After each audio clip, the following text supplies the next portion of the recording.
My favorite philosopher is Aristotle, and I say that because he wrote incredibly memorable first sentences.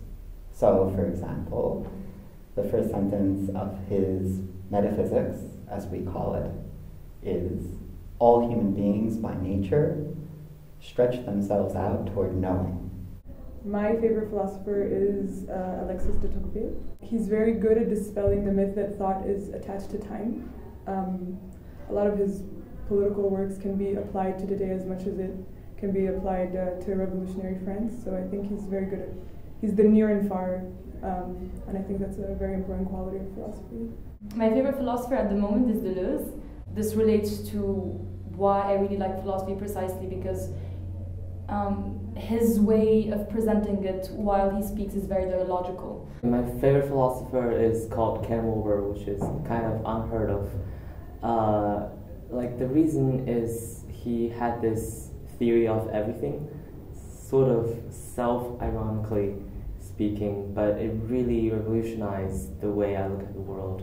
So far, I would say that I'm very fond of Plato and Plato's philosophy. His philosophy seems to incite one to constantly deliberate and constantly inquire everything from the nature of the universe to what is our psychology. I like Byung-Chul. He thinks about how our society has changed and how the different definitions of beauty have changed. It makes me connect more to the present. My favorite philosopher is my father, but not just because he's my father and the way that he has brought us up, but also he's a very acclaimed economist. My favorite philosopher would have to be Søren Kierkegaard.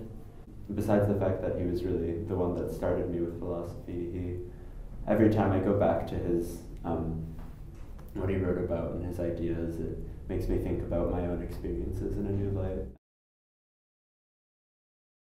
I'm defining philosophy very broadly in the sense of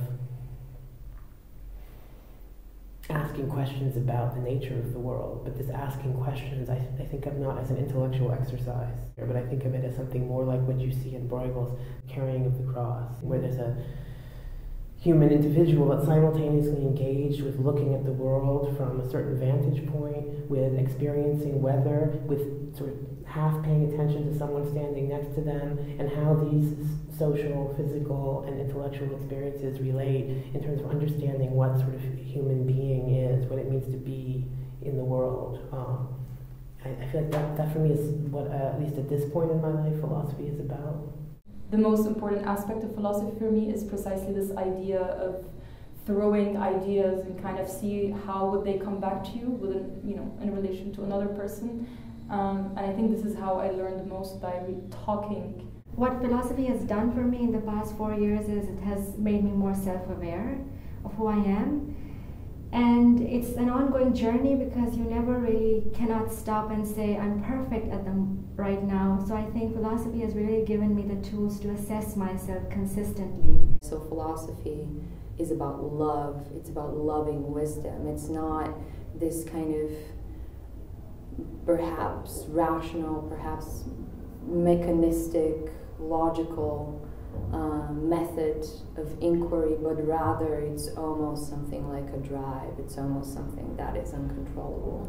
It's really anything that brings me to think about the deeper parts of life, or the parts of life that most of the time of the day that you don't spend your time thinking about. I think it's a lot like what Socrates talked about, actually, in terms of having a little voice. He called it a daimon, or a demon, a spirit, that's with him all the time, telling him what not to do. And I think this is really what philosophy is. It doesn't tell you what to do, but it tells you when you're going to do something that you ought not.